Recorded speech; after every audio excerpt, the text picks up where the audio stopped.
प्राचीन गांव हुआंगलो की महिलाओं के बाल 3 से 7 फीट तक लंबे होते हैं। चाइना का ये गांव लॉन्ग हेयर विलेज के नाम से भी जाना जाता है। खूबसूरत पहाड़ों के बीच बसा ये है चीन के ग्वांगशी प्रांत का हुआंगलो गांव। इस गांव की महिलाओं के बालों की लंबाई और खूबसूरती देखकर हर महिला को रस खो जाए।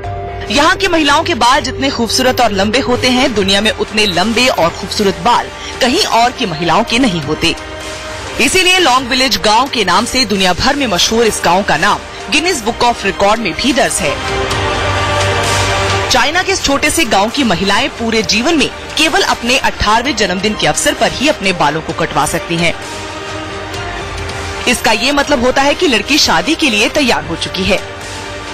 इस गांव की महिलाएं जब अपने लिए जीवन साथी की तलाश करती हैं, तो वो अपने बालों को स्कार्फ से ढक कर रखती हैं। लड़की के कटे हुए बालों को लड़की की दादी सजावटी डब्बे में उसकी शादी होने तक संभाल कर रखती है।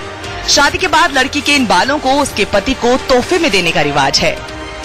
पहले के समय में इस गांव की महिलाओं को पब्लिक में अपने बाल दिखाने की इजाजत नहीं थी। महिलाएं अपने बालों को सिर्फ अपने पति या फिर बच्चों को ही दिखा सकती थी।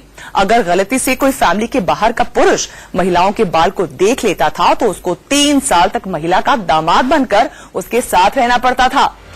लेकिन साल 1980 में चीन के इस गांव में महिलाओं के लंबे बालों को देखने के लिए भारी तादाद में टूरिस्ट का आना जाना शुरू होने लगा था। टूरिस्ट की वजह से यहाँ के लोगों को काफी फायदा हुआ, जिसके बाद महिलाओं की बाल छुपाकर रखने की प्रथा समय के साथ खत्म हो गई। इस गांव में हर साल 3 मार्च को लॉन्ग हेयर फेस्टिवल मनाया जाता है, जिसमें महिलाएं गाना गाकर और डांस कर अपने लंबे खूबसूरत बालों का प्रदर्शन करती हैं। उनकी ये परफॉर्मेंस देखने टूरिस्ट खास तौर पर आते हैं, लेकिन परफॉर्मेंस केवल शादीशुदा महिलाएं ही करती हैं। कुंवारी लड़कियां सबसे पहले अपने बाल सिर्फ शादी के बाद अपने पति को ही दिखाती हैं। यहाँ की महिलाओं के लिए उनके बाल उनके जीवन का सबसे महत्वपूर्ण हिस्सा होते हैं। दावा किया जाता है कि इन महिलाओं के बाल 80 साल की उम्र से पहले सफेद नहीं होते।